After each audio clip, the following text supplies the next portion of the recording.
Welcome, Strategy Battle Gamers, to another GBHL YouTube video. You are here with your GBHL hosts, as always, GBHL James. And GBHL Jamie. And we're doing our tournament review of the Desolation of Cumberbatch. The first video that we've done on my phone for a very, very long time of some software problems. But I will be editing and uploading this, so go me. So it's been a while since our Mansfield tournament. It feels like ages. Well, it's been about 2 or 3 weeks, maybe? At least. Yeah. I can't even remember what day it was on. I can't remember. But it feels like a long time ago because we got into a little bit of a thing where there was like a tournament that felt like every other week, like every 3 weeks. Almost. It was like I think it was every 3 weeks for the tournament. It was just it became really sort of another tournament. In a good way. Yeah, in the most positive way possible. It was like, I've got to go again. Remember, that's mostly because we're going to all of them. Go to every tournament we can. So we're not picking and choosing, and that's for you guys. That's a sacrifice that we are making. You know, eating all these KFCs and staying in these lovely bed sits. Yeah. All the things we're doing. So as always, when we do a tournament review, we'll try and keep this one a little bit shorter. Mostly because we've forgotten everything. But as always, we'll talk about where we were staying, the venue, the hosts, and everything along those lines. So this was a 1,000-point tournament. Yeah. My first ever 1,000 points. And the first thing I must say, and there was lots of people who haven't played at 1,000 points before, including myself. How hard work is 1,000 points? There's so much to remember. So many things. You go, right, that's there, that's there, that's there. Okay, he can do that. He can do that. He can do that. How will that work in combination? What if he does this? And there's so many more things to be wary of. There's a lot to think about at 1,000 points, and it really does take it out of you. You're knackered. Absolutely I was shattered. Destroyed after the first day. Yeah, and there were other reasons for this as well.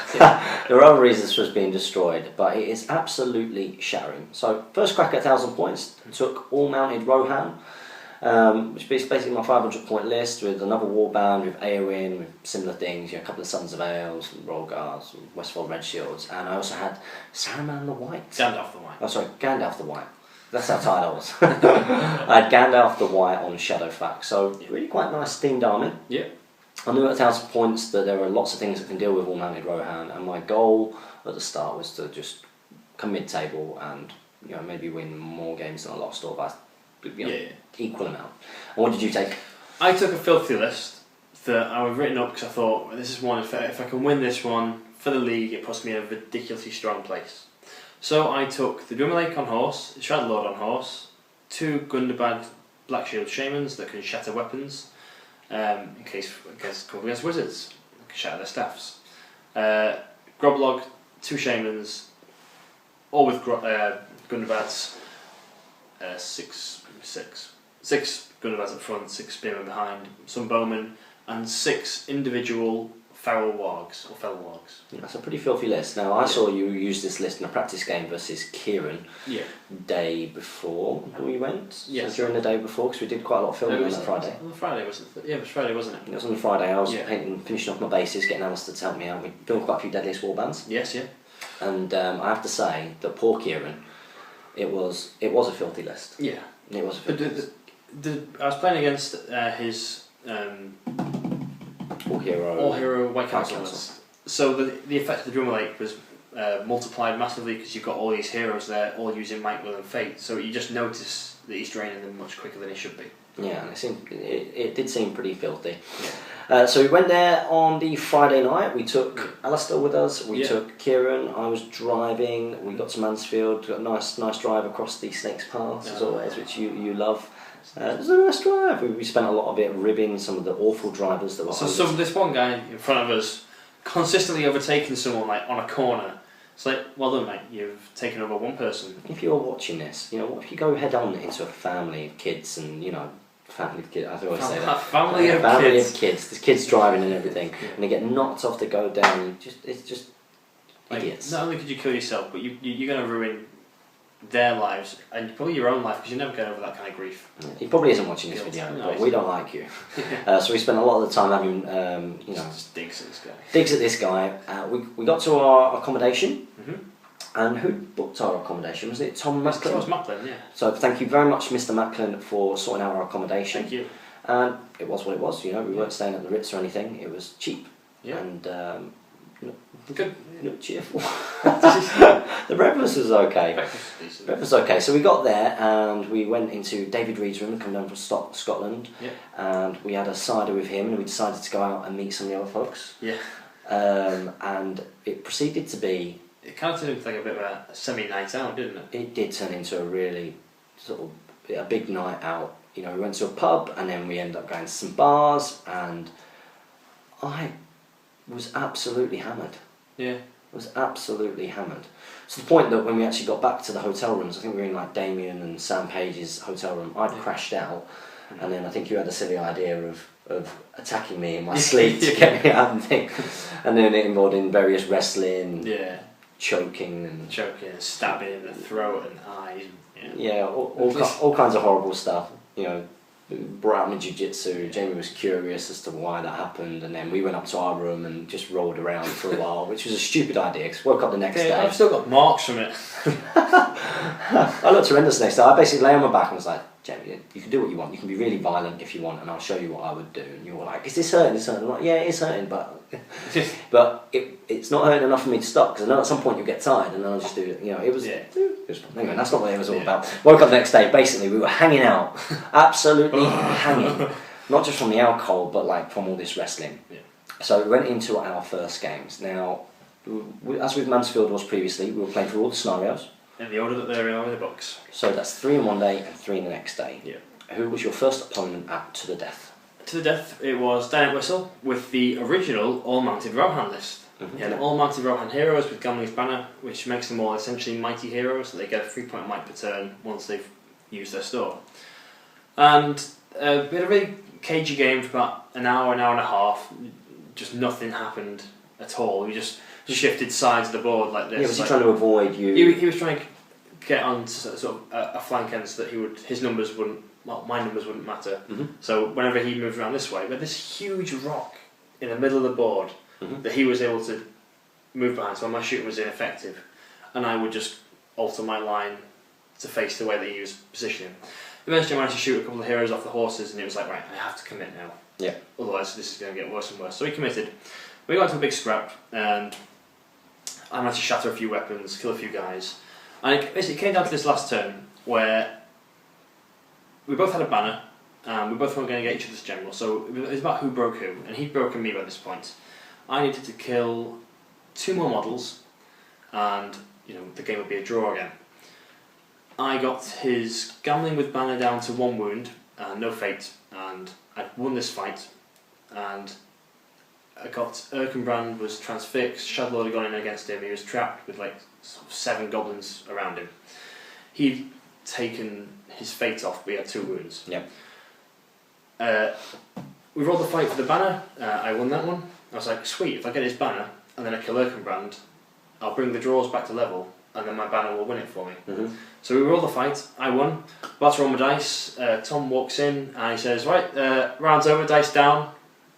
We're like, it would be finished in the turn. He's like, no, dice down, you don't play anymore. I was like, but.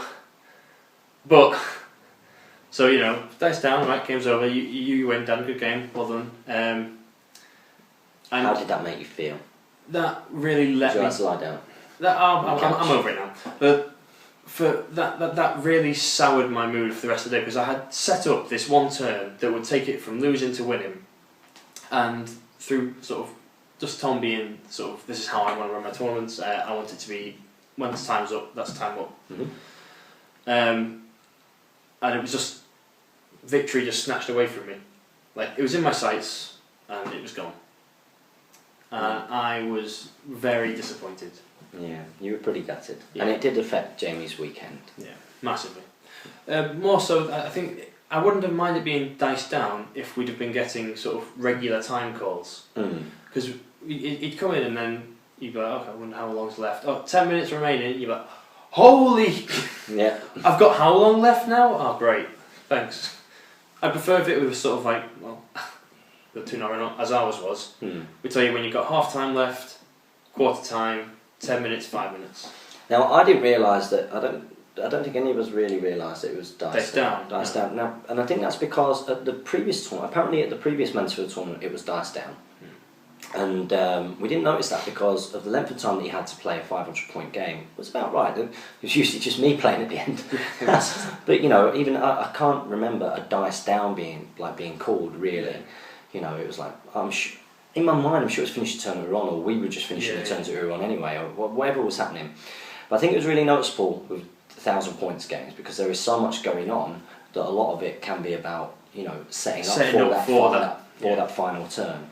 And I think when there's such a huge time investment into a game and a huge concentration investment as well, because you've got to concentrate so much at 1,000 points, that for dice down to be called and effectively all of those previous, is it 2.5 hours? Yeah. That previous 2.5 hours to effectively be flushed, because it is getting flushed away with just that. Is not ideal. For me in that turn, if I'd known it was dice down and not end of the turn, we did a few combats beforehand. Because I thought I might as well get these easy combats out of the way, and then I can have the big cinematic ones for the end of the turn. Yeah, which is what you usually do. You say, "Oh, we'll save the good ones for last. Get through the chaff and leave the good." But if you'd known, if it was like we had like 2 minutes left to go, right, this one, roll the dice. This one, roll the dice. Whew, maybe. Lucky. Yeah, but that's the way that it was. That's the way it was. Now I wasn't a fan either, and. Because these things happened in my games as well. So in my first game I was playing against Alistair, who we travelled with, which was nice, and he'd brought an Eagle list with Radagast on Slay, Guahir, Alfred to go with the Guahir. I think that's accepted now, like 145-point Guahir is the way that people are thinking of it. And also Gandalf in Cart. And this was to the death, and not an ideal army for all-mounted Rohan to be playing against. No, but you had a banner. I did have a banner, which did mean that it would force him to come to me. But I was thinking, lots of monsters, lots of wizards, wizards and slays, and just a lot that can cope and high fight easily. Across the board with most things, apart from his wizards. I thought this is going to be really tough for me, and I was really in a predicament. Now, neither of us felt particularly fresh anyway, so it did mean that our first turn, we didn't finish our first turn or get into a second turn until like an hour and a half in. I think we were both happy with that, to be honest, because we were both tired and, how did I look the next morning? Oh, you were proper gaunt, you're like, oh. I did not feel too good. And I was just thinking, I've got no idea what to do in this, so I pretty much hid my banner and some horsemen. I think I put half of my force into the woods out of the way, and then everything else just spread out across the back of the board, because I thought I've just got to hope that he doesn't sort of go for the banner here and just see what he gives me. Yeah. And he did. I was very lucky, because Alistair's actually not a bad player. No. And I think he's going to end up being a really good player. But really good, but very, very competitive player. But he did make a mistake. He put Radagast forward onto some Suns. Sons of Ale, it's the fact that when they get dismounted, even when they're knocked over, they've still got 2 attacks. And his Eagle's only having 2 attacks, not having knockdowns. It's not fantastic. The fact that he kind of made that commitment on that side, and I was able to swarm in on Radagast and really sort of nail him, meant that he was fighting me on the opposite side of the board to my banner. So he then had to rely on trying to break me or kill my hero, which was Gandalf. Yeah, Gandalf's not going to go down easily. And Gandalf didn't go down easily. I mean, it did come down to one, I think there was one heroic combat off, which was really, really vital and important. Which you won? Which I won.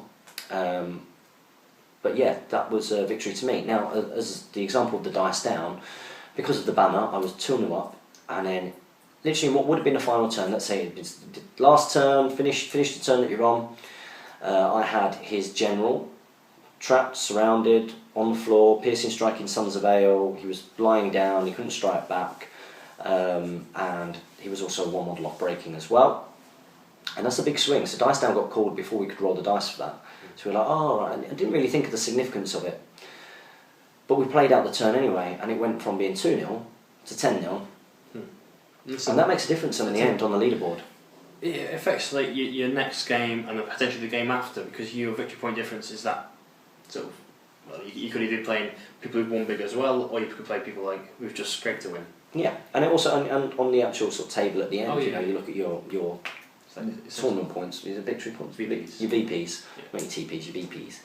And it can make a difference between being 6th, 5th, whatever it is. How many players do we have? And there were 20, were there? No, there were 18 or so. It's quite a good turnout for a 1,000 point tournament. Yeah. What do you think of the boards? I'll be honest, I wasn't a huge fan of them. They were sort of like this terrain, not as Lord of the Ringsy, but just big single pieces, with sort of lots of I've broken you. Just don't touch it. With like it was either lots of this and sort of terrain on the board like rivers, or lots of fences, and there was one Flames of War board which I'm so glad I didn't get to play on, because it was just hedgerows everywhere and big Gothic buildings. I was like, oh, that's not Lord of the Rings. Yeah, it was Normandy. There was a Normandy board for Flames of War. Yeah, just leave it. It'll be fine. You'll break it more. It's expensive. Jamie. So Jamie is breaking my expensive terrain from Rick of Mid Sussex War Gamers. Yeah, the boards weren't fantastic, for Lord of the Ring. I think a couple of them were alright, but then there was a few of them which were either really sparse, like there were some lava boards that just literally just had huge fan of. Just pillars on them as well. But the work that they've done on the venue was really good. Yes, the new hall is amazing, and I think once they get properly settled in there, it will be a top-notch place. Yeah, and it's warm. Yeah, last time it was white coats the entire time. It was warm, which is really, really important when you're in there playing some games. So after the first game, is it lunch then? I can't remember. I can't remember where we did like 2 games and then lunch and then a final game, or the other way around. I think it might have been 1 game lunch and then 2 games. Yeah. And lunch was great. Like they got in a butty van essentially. Yeah, Butty Van came in, took our order, got ourselves some bacon and egg barms, which were really nice. They call barms something else down there, don't they? Baps. They call them baps? I thought they called it something else. But just one of those things. That was really nice. The lunch was good. Yeah. And then we went into second game. Yes. Who were you playing? What was second game? Second game would have been Domination. Oh, I was playing Thomas Macklin. Yeah. Great guy. Very cool. And Tom was using a Gondor Force with Knight of the White Tower, Boromir, Captain Gondor with all the bits and... Did you have a banner or...? No, he didn't have a banner. Was he mounted and... Mounted lance shield. And Beregond with Rangers, God of Fountain Court, and regular warriors with the Knight of the White Tower. And the 3 hunters with Elven Fox. Cool. Yeah. So I felt going into the game quietly confident, because I'd seen what my Dwimmerlake and Shatter can do to hero forces against Kieran the day before, and he'd invested sort of 400, even 700 or so points in heroes. Right, yeah, wow. He's got Aragorn 170, Boromir 340, Yeah. Legolas 90, Gimli 90, Knight of the White Tower and Beregond is about that. Yeah, about 600. Yeah. So if I've got sort of the amazing anti-hero capability, his heroes aren't going to be doing what they should be doing, and I outnumber him 2-1 in Domination. And with my setting up the 6 Felwargs, his entire army was down before mine went down, and I could pick very well where I wanted to fight. And I did manage to win that game, full victory points. I think it's about 21-0. Tom and I were talking that through. By the end of it, we were just having fun with it. Yeah. Yeah. We could both see where the game was going to go, so we were like, oh screw it, let's just go for it. Yeah. And that's nice when you can do that. When you're in a position to do that. So win for you a Domination, 4 VPs. Yep. So 1 loss, 1 win. And I went into my second game, Domination, and I was playing Jay Clare. Ah, yes. And I was playing against his hit them with 52 ones. Yeah, that's right. And he had his full Lake Town army there, and he'd also brought along 2 wizards and Bayon the Bear. So he had Saruman and Gandalf. I think they were mounted. I can't remember. Yeah, they were. And Bayon, and we were playing on the Normandy board.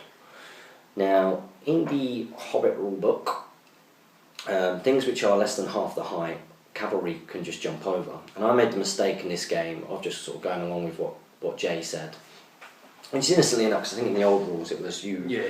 Was it you got +1 to jump tests? Yes, with expert rider and cavalry. Yeah.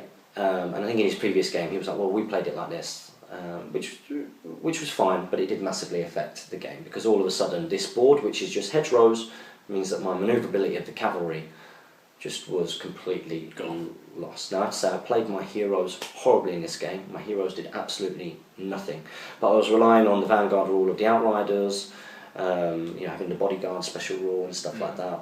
trying to keep Gandalf out of the way to effectively get the objectives. Yeah. So imagine that in the middle of the board there's these buildings, there's all these hedgerows in between, and I actually had 3 of the objectives for most of the game. 2 of which I held on to for most of it, one of which kind of went back and forth and he brought some stuff into the middle.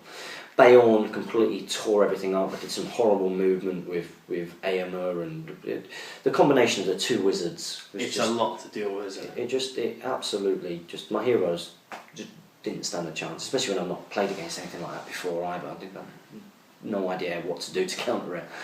But actually, even though I felt like I was getting absolutely stuffed, it did feel like that. Everything was getting knocked over and everything. The game kept going, and the late tail models do die easy. It's a fun army to play against because even if you lose it, you are killing a lot. Yeah. And it's quite nice to be moving models off the board. Before I know it, I'd broken him, and we were near the end. And stuff of his started running off objectives. I took another one of his objectives. I contested one in the middle with Éowyn. He managed to get Alfred in range of the one objective that he held solely, so that the late town person on it didn't disappear. But at this point, I was still in the lead. We were both broken. He'd killed my general, but I had 2 objectives clearly, one of which was contested. No, 3 objectives clearly, one of which, and then another one which was contested. Yeah. And he sorceress blasted one of my outriders off of the objective. Yeah. And won the game. So I think that was 21-18. It was So Jay, if you're watching this, I'd have smashed you without those hedges. It was a great game. It was just really good fun. He's a really nice guy as well. Yeah. Tough board to play on with the hedges. I did not want to play on. Yeah, and 2 wizards to deal with. And a bear. Not good. Absolute nightmare. But good fun, and that put me on 1 win and a draw. So we could have met each other then. 1 win and a draw. 1 win and a loss. Yeah. 1 win and a loss. So we had our final game of the day. Yep. It was Take and Hold. Yeah, because I played Damien. Oh, Hold Ground. Oh yeah, sorry, yeah. I know it by different now. Yeah, Hold Ground. Hold Ground. And I got to play against Damien O'Byrne, and this was my favourite game of the tournament. Now, it was his Feral Urukai spam versus my force, and because I had so many individual warbands, I took forever getting on the board. But Damien had some really shocking rolling, and rolled like 2s and 3s with all his shamans. He was like, I need my heroic channel. Yeah. So his army got split up pretty badly, and I was able to sort of destroy bits of it piecemeal. I took out what's his name, Ugluk and Vrasku, or Vrasku and Lurtz, with Gollum and the Witch King, Gollum, Groblog and Drumlake and Witch King got a sack Will off, and he heroic channel sack Will me, but because of the 4+ use more will, he then popped as well. It was like, ring waves are gone. Yeah. Great. Managed to wipe them out, and then it came down to this sort of holding action where I pressed across the objective and was getting beaten back onto it. Yeah. And it came down to this turn. I was broken, and so was Damien. Damien, I think, was as well, because I wiped out his crossbows. And I made the mistake of not calling a heroic move with my shaman, and I was so far, I think I was like 5 inches away from my troops. Saruman was able to move forwards, compel him. I pushed him, and I was like in this really horrible conundrum now of like, do I resist? I just try and take the courage test. But he cast on a 6, I was like, no, of course I'm not going to bother wasting my fury. Yeah. Move it back, and then the goblins who were on the objective then had to take their own courage tests. Courage 3, so they passed enough of them, pulled them back onto the objective, and then if the game had ended that turn, I'd have won. Next turn, obviously continues, the ferals rush on, and as you see in Deadly Swarbands, they destroy goblins. So Damien ended up winning, I think it was like 22-17 or something. It was a very close game, yeah. Really close game, and if we said if it ended one turn earlier, in the first 2 turns, I'd have won. Yeah. And because of that game, because it was so close and so enjoyable, I voted Damien to be my best sporting opponent. That's an interesting decision. I'm only joking, I like Damien. And I played against, I had Owen Wright. I love Owen, I've only played against him once before. Interestingly, at the same scenario. and a similar-ish kind of force as well. So he took a Battle of Five Armies kind of themed list where he had like Mirkwood Rangers, he had Lake Town, and he also had dwarves like Dwalin on pony. Bomber, Alfred, Gandalf. Yeah, Alfred. Scumbag, what? Yeah, he did have that combination, which he did do stuff in this game. It was my game. It was my game versus Hold Ground against him at Hold Ground at the first Mansfield, which taught me a lot about Hold Ground. And so I had a strategy. I've started to get much better at this one, and got on over the objective, fighting over the objective, and I was pretty confident. For every turn of that game, Owen will agree, I had some really horrendous dice rolling, but even then, I thought I was going to win it. I had everything I wanted to onto the objective, was fighting over the objective, holding him back, I got my cavalry charges off, and he beat me. He beat me. I was winning all the way through, and he saw it as well. I think he thought that I was going to win it as well, because he was fighting. I was fighting him so far back. I'd got the charges off. I was killing a lot of his stuff pretty easily when I was there, or should have been. Yeah. But the key thing was using the wizard, and there was a few times where I we still need to teach you how to use a wizard. Yeah, I rolled so many ones to try and immobilise Dwalin, who kind of effectively did what he did in the first game of Hold Ground versus me. Just come up through the middle. Yeah, smash away through. And a game that I thought that I was winning all the way through in the last couple of turns just collapsed. And I lost that one, unfortunately. It was a great game, really enjoyed it, had a good time. We're both on 1 win, 2 losses. Yeah. Team GBHL not doing amazingly. Woo! And then we got on to Saturday night. Yeah. And usually Saturday night would be the night of shenanigans. Yes. However, because of the previous night's drinking, this day of 1,000-point gaming, we went for the meal and I was literally falling asleep in my curry. I was like, I just need to eat, get some energy. Every now and then I'd perk up, and then it'd be like, I just want to go back to bed. He was still a little bit grumpy as well about the dice down thing. Yeah, the dice down thing frustrated me to no end throughout the entire... You can't see it on the screen.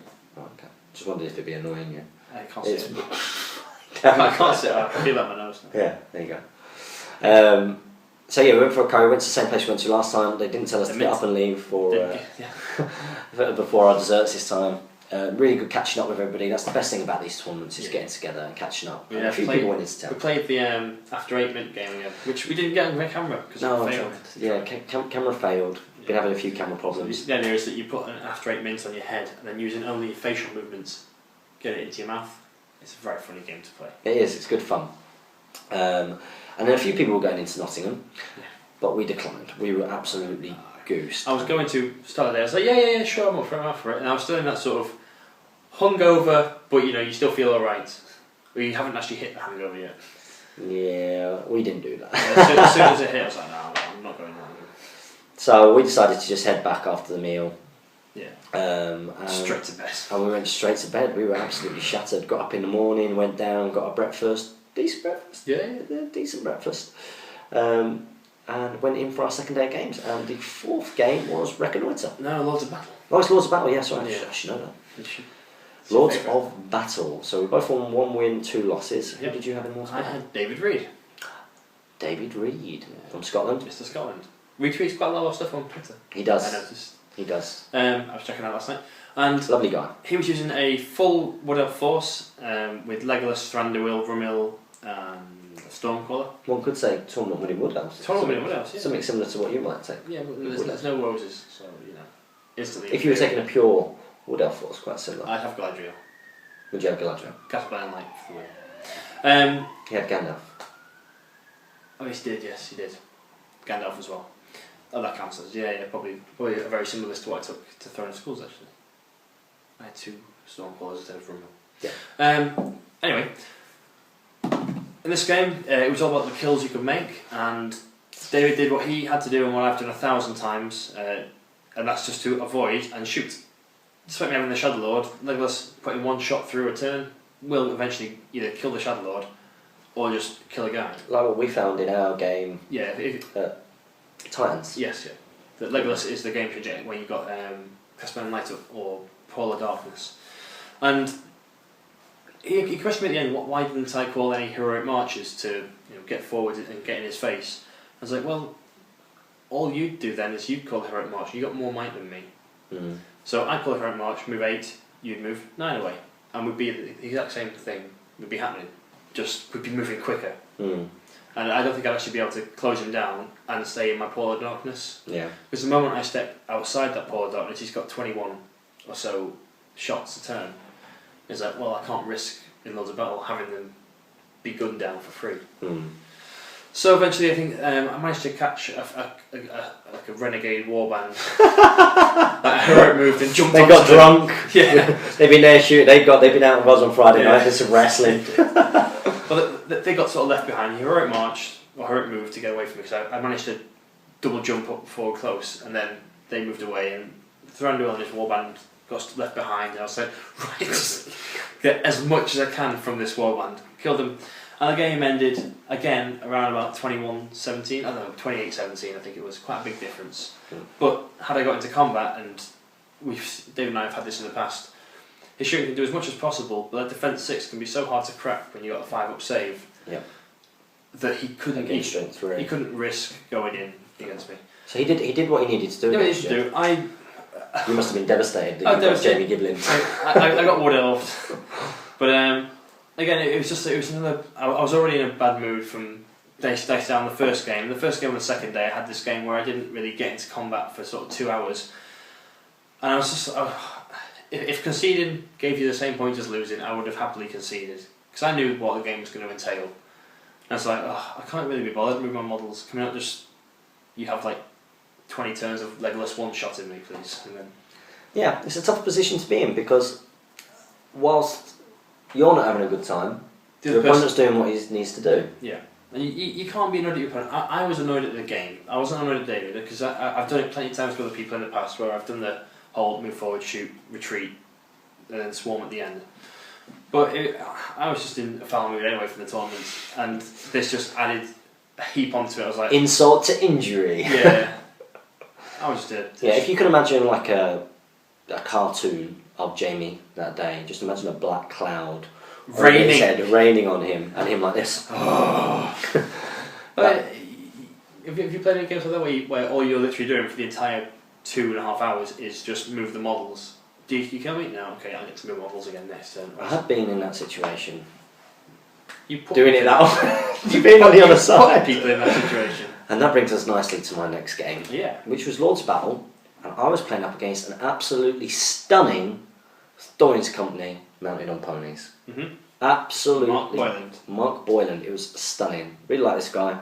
Done some great conversions, lovely paint jobs. I was thinking, look, the luck of that. I've got an all-hero army at Lords of Battle. So, the game starts, and of course, you know, he's negating my advantages of the cavalry. What board were you on for it? 'Cause I think you were on the... Lava board. That was the thing I was going to say. My game, I was on this sort of Rohani village, or just a peasant village, with tons of fences blocking off access routes. Yeah. So, my big 70 model of it was being channeled through these little things, and that's why I could never catch. Yeah. Sorry. No, but terrain did make a massive difference. It made a difference on this one because it was a bare board. Yeah. Like no terrain. There was no terrain. There was a couple of pillars and stuff. And of course, my objective has got to be shoot them off the ponies. You know, shoot them off the ponies. 5-inch movement, they won't catch you. They won't ever catch me, which gives me the advantage. And it's Lords of Battle. You know, you go in and just try and scrap with it. He's going to kill more. Although it does give away quite a few VPs his force. So that's what I started to do, and it was a case of him sort of moving up, me moving away and around, and it was all that kind of surrounding kind of thing. And he called a couple of heroic marches, and I would do it and get away and shoot. And that goes up to 18 quid. Oh, good stuff. And Mark got into the same mindset that I was. It was like, look, I will just concede, let's have fun. Yeah. Because when you've not got much shooting of your own, you've not got good enough shooting, and you're playing against a very shoot heavy force, all you want to do is get into combat, and you still want to roll in some dice and just play it, basically. You want to play the game. Yeah. But ultimately it's a tournament, isn't it? Yeah. You know, and and yeah, there was not a lot that he could really do in that situation. I was shooting him off the ponies, and it made me feel really bad, because we were having a bit of banter beforehand, because we do get on, we are friends. And I even said to you, I'm going to have to be alright, to win this game, because you've got to. I've got to shoot him off his ponies and just go in when the time is right. And at one point he just turned around and went, listen, if you're just not going to engage me, so I will dismount it all, and let's just play the game. Now that's fair enough if you're playing, but it's a tournament and you're doing what you need to do to win, I was like, well, don't do that. I said, listen, you nearly at least let me do that, at least let me get that. And and then I did. I charged in. I was all around him. I charged in and I got him, and and destroyed him, because he was then on the floor. Yeah. It took a couple of times of him not rolling the sixes that he needed. He was out of might and stuff, and he was going to go down. I did exactly what I needed to do in that game. I did feel bad at one point to Mark, but that's what you got to do. That's what you got to do. Then what's the next game? Next game was Reconnoiter, wasn't it? So you were on 3 losses at this point. 3 losses, 1 win. So I was on 2 and 2 at this point. Yeah. And we had Reconnoiter. Yeah. I came against Mr. William Poynter. Oh, nice guy. Yeah. Who we unboxed his Scouring of the Shire set a couple of probably days, maybe even weeks or months by the time we edit this. We need to contact him. We need to pay him for it. We need to contact him, because it's all there. So because it's all there, and then we can pay him for it. Cool. If you're watching this, remind us. And I was like, oh sweet, I've got like a 74 model force here. This is going to be easy mode. And then he puts down an Easterly force the exact same size as mine. I'm like, oh god damn it! He's higher fight, he's got better bowmen than me. Heroes are only captains, so I wasn't too concerned about them. But I deployed, managed to walk on with my goblins in turn 1 priority in the middle, and was hoping that Will would do the same, we'd have the battle line. And when that happened, I had my fellow wargs coming on the extremes of the board edges, making their way up the side. I had Gollum do the exact same thing. I was like, I get this. That's a few points in the bag, basically. Yeah. And then we scrapped in the middle, and my Fury saves were really good that game, and paid off massively. Managed to keep Amdur at bay with the Drum Lake and people. Yep. Managed to take down, I think his Camul went down pretty quick. I was just sat pulling him with Shadow Lord and what's his face? Drum Lake. Yeah. Camul was the general, so I was like, I'll just send the Shadow Lords and send the raids after him and get the general points. And I did end up winning that game. What was the score? Did you get everything off? Didn't get everything off. We had a huge fight in the middle. I think we broke each other. I think I did win by quite a bit, but it wasn't a massacre by any means. Yeah, nice guy as well. Yeah. Nice guy as well. And I was playing... Always got the headphones on. Yes, always got headphones on. Really nice guy. And he made a big effort to get to that tournament as well. He's a student, he can't afford to come to all of the tournaments all the time. I remember student life was so... Living below the breadline. Well, he sold the Scouring set to pay for his hotel, so we've not paid him yet. Sorry. He's in debt. Sorry. So I was playing against Murtaugh, James Baldwin, and his Isengard force. Yeah. And he had a very sort of the 3rd Ferals, 3rd Crossbowmen, and loads of pikes. Uruks and pikes. He had loads of Berserkers and stuff, and Saruman on horse, and he had a bigger force than me. We were playing, unfortunately, on the Normandy board. Yeah. It looked cool apart from the fact that it was Normandy. And on this, obviously I'd learned from the game against Jay, and I was like, yeah, this is the rule in the Hobbit book, I can just go over it. So he was like, yeah, that's fine. And I was, again, Reconnoiter is one that people think, all mounted Rohan must be really, really good at, but a lot of the time... No, it's a maths game. You want big numbers and being able to get stuff off without having to worry about even maybe not dropping to 25%. Exactamundo. So, and this was probably my most successful Reconnoiter game ever. In terms of maths, ever. Ever? Even against hobbits? Even against hobbits. When you played Reconnoiter with the 10 high elves or something, it was like... Oh, against thingy. Oh, okay. Yeah, but I didn't win. Yeah, that's true. So, unfortunately I didn't win. It was close. 1 dice roll away. But yeah, what I had an issue with a lot of this was a lot of my stuff wasn't necessarily coming on when I wanted it to. Yeah. And I had to kind of make a decision. So Murtaugh sort of brought on his feral his ferals and crossbowmen and stuff was over on this side, and then he had Saruman and berserkers and ferals. And there was a huge clearing, wasn't there? Huge clearing, yeah. And then it was hedgerows and buildings. And then a road that went up. And I had to kind of make a decision, you know, do I... Because ultimately, part of him was going to come past me. And all the time I was just writing down, right, he's killed this number of models, so I need to make sure that this number get off, and I've killed this number here. I can't let him get this number off. You know what I mean? It was all that. It was that kind of game. Constantly writing down the adjusting maths. And I basically decided to effectively let him have that side of the board. Yeah. And go and try and break him and kill his leader on this side, yeah. And get off that side. So I did put a couple of things just to hold him up, and kind of tempted it through the middle, so he didn't move with his crossbows for a little while. Yeah. Kind of tempted him to shoot, and then I moved away. Yeah. But the game winner for me was actually quite early on. Once I actually did get everything on, I Sorcerer's Blasted Grima to death with Gandalf once he was on, moved up that side, and Saruman moved up out to Sorcerer's Blast. I think he tried to Sorcerer's Blast Aemma, Knight of Pelennor. I hadn't put any troops in front of my heroes. They couldn't get knocked off by them. Yeah, and he rolled. I think he cast it on the 6, but I was thinking, well, do you know what? I'll use all my will, and I've got mine. I'll be alright. And he was. And this was a really, really key moment. Yeah.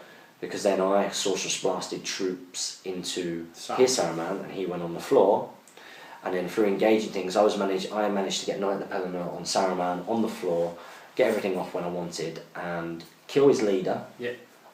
And then I tell you what, James commented at the end, Sons of Ale. But I thought, well, you're up against Strength 4, Fight 4. It's going to be really tough.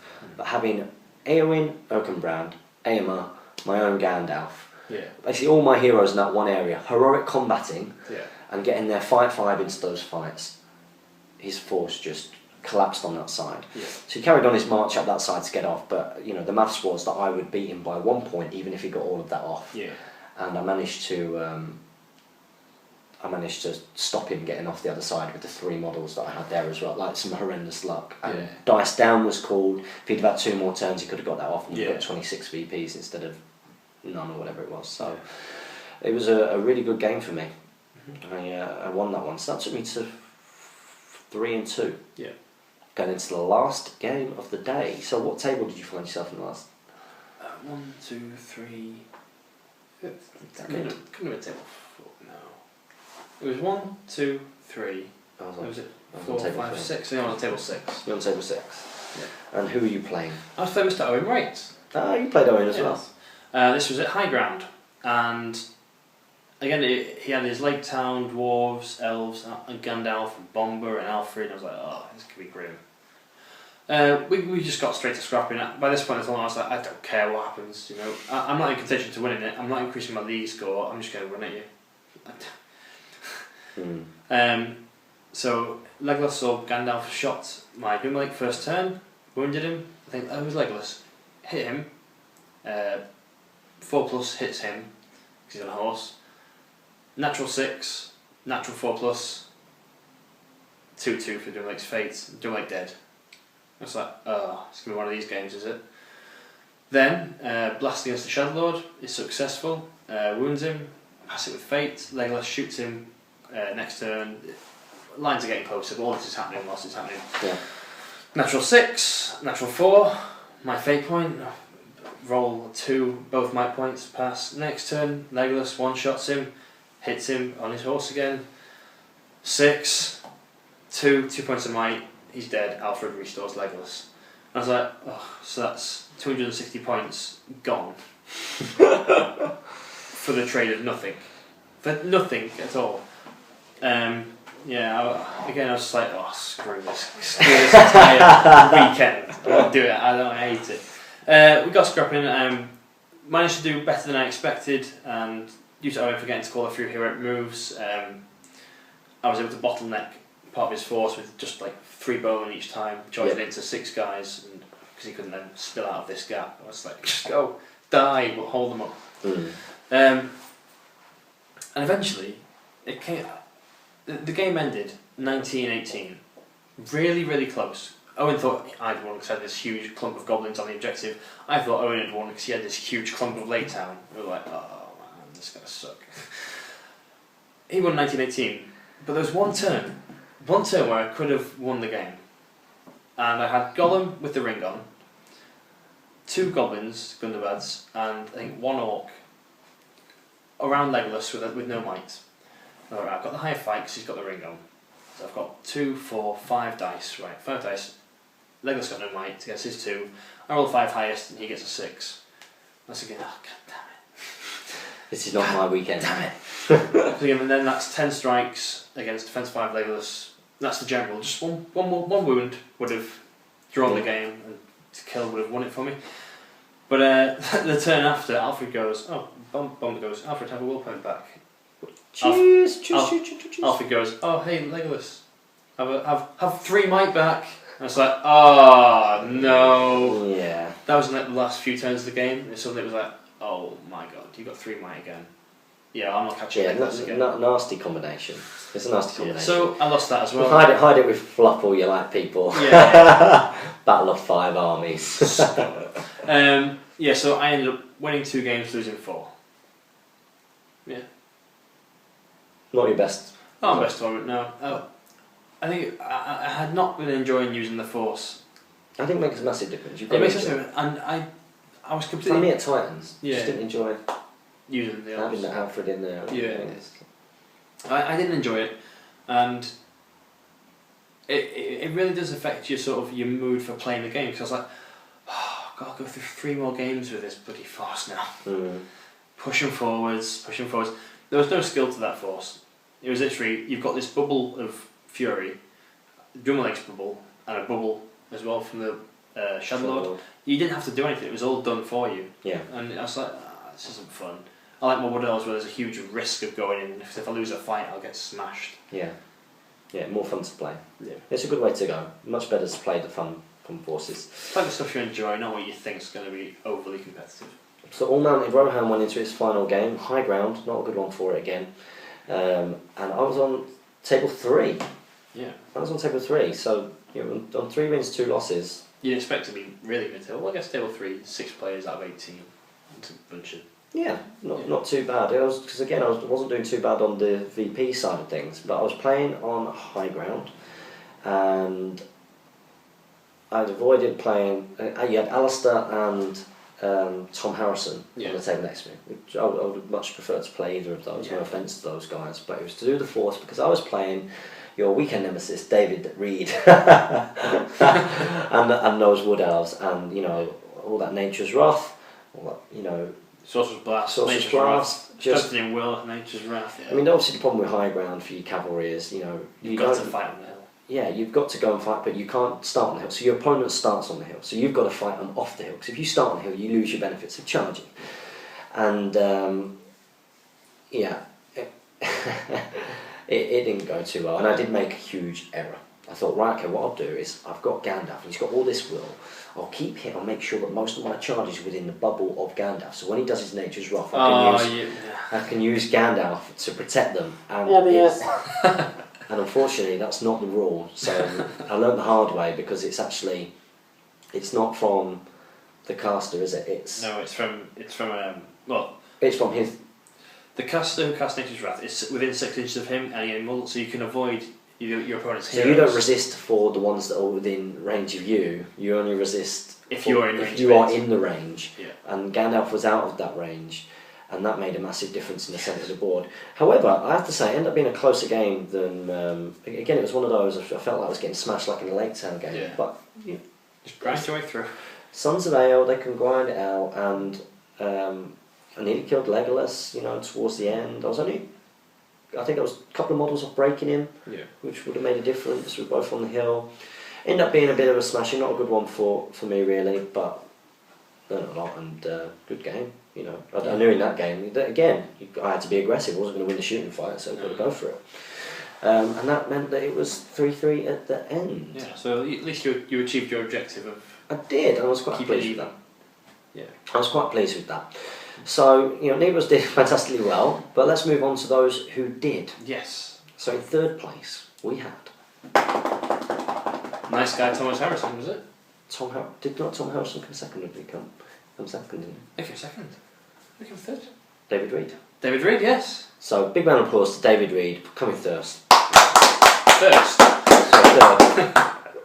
He came third with his Wardells. In second place, we had Tom Harrison. Tom Harrison. What? Lucky Tom Harrison. Yes. Look at it. Got a bye in Lords of Battle against like a 70 model army or something. Was it? He got win and victory points for that. Was it against Jay? Was he supposed to be Jay? Was he ever against Jay or it was against Jay? Did he get his bye versus Jay? Yeah. Alistair got a bye versus the Daniel Entwistle. Yeah. And Ed Ball got his bye versus James Braun. James Braun, so got loads of VPs. 92 or something. And that was one of the fun things during this tournament as well. Like was this constant thing of like where would Damien play against Ed? Yeah. And they played each other in the final two scenarios. games. So Tom Harrison came second. So who won that duel between Ed Ball and Damien O'Byrne? If you're on the Facebook page, you'll know already because it's on the banner. Yeah, but some people don't. Yeah. Some people just come on YouTube. Mr. Well done. O'Byrne, our roving reporter! Woo! Yeah. Oh, Team GBHL, we can bring him in. We can bring him back. Bring him in for this now that now he's doing alright. Doing better this year. Yeah. I will be. It doesn't surprise me really. Yeah. So commiserations to Ed. Ed lost 2 on the trot to him, I believe. Yeah. So I dropped out of it. Yeah. Lost 2 on the trot. And apparently some fantastic games. So well done to Damien. He did really, really well. And that means that he's won 2 tournaments on the bounce. Yes. Yeah. No. Yeah, because he won Titans. Yes, he won Titans, didn't he? Yeah. Oh yeah, we had hours in between, but he's Yeah. won 2 tournaments in a row. So he's back in this. It's not a 2-horse race. And No, it's 3 horse now. it can change at any moment as well, and it takes a couple of people to get some wins and they go up there. So in terms of the weekend as a whole, I think we should, a few things. Yeah. One thing that was really our tournament in terms of the atmosphere of like everybody coming together. There was something about such a buzz that whichever tournament followed that, in terms of that buzz. Yeah, it wasn't going to live up to our standards at least. Well, not saying it like that, but you know what I mean. Yeah. We went from such a high that it would have been. Okay, I don't know who that is. It would have been such a high that it was going to be really hard to surpass that, basically. Yeah. That kind of buzz. And I think going out on Friday night, although we had a great That was time, a mistake. Never again. it really impacted the weekend. I think it was made tougher by the fact that obviously 1,000 points, a huge amount of concentration. Yeah.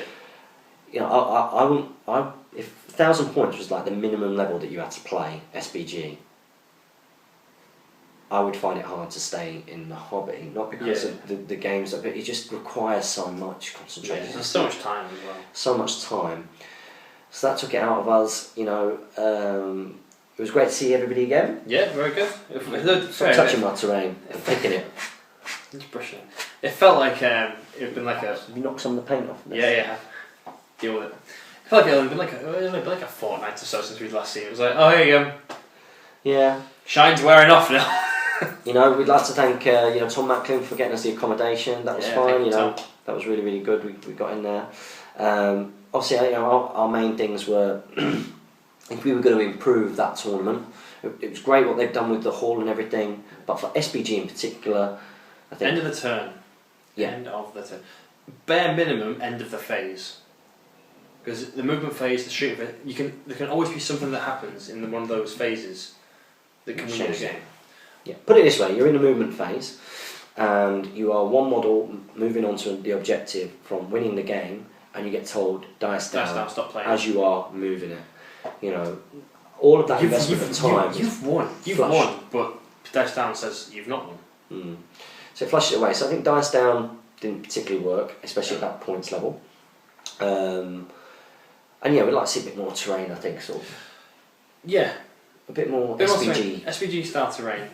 Loose things we've come to really love. Potentially a bit more sort of Middle Earthy terrain. Yeah, I mean they do cater for all different ball games, don't they? So it's got to hard to understand that. Yeah. Even trees and hills and stuff like that. Potentially as well on the Realms of Battle board, if we could get some textured paint, because when you've got sort of 70 or like 30 metal models on a hill, all it takes is someone to go on a table. Whoa! It's like, well, we'll never get that battle line back to how it was. But there were some great prizes there for some of the winners as well, which was really good. Still credit. We did have a good weekend. We had a good drive back. Dropped those guys off. This has been our tournament review. Hold on. They had no Diet Coke at that tournament. They only had Pepsi and Pepsi Max. Which is what We want to give Slayer Games a big thumbs down for their effort. Never go into one of them again. Gonna leave a bad review on TripAdvisor. Stop Diet Coke next time. They are great hosts. They make fantastic cups of tea, like in proper mugs, as Damien, with reference to. They make great brews. They are really good hosts. They did look after us really well. Sold 3 shades. They sold 3 shades right at the end as well. So that was the last tournament. We're looking forward to the next one, which is Throne of Skulls. And there's only a couple of tickets left, or is it sold out again? It's not sold out again, no. I think there's just a couple of tickets left, so if you are watching this and there's still time, get on it and meet the whole SBG community. There's 90 of us going, there or thereabouts. So this has been GBHL James, GBHL Jamie, reviewing Mansfield. Make sure you comment, like, share and subscribe. You can do it all, you said my name. You just did a big sulk this week. Because he's talking about a tournament he didn't do very well in, because he lost Support your Hobbit hobby. Deadliest Warbands. Happy strategy battle gaming.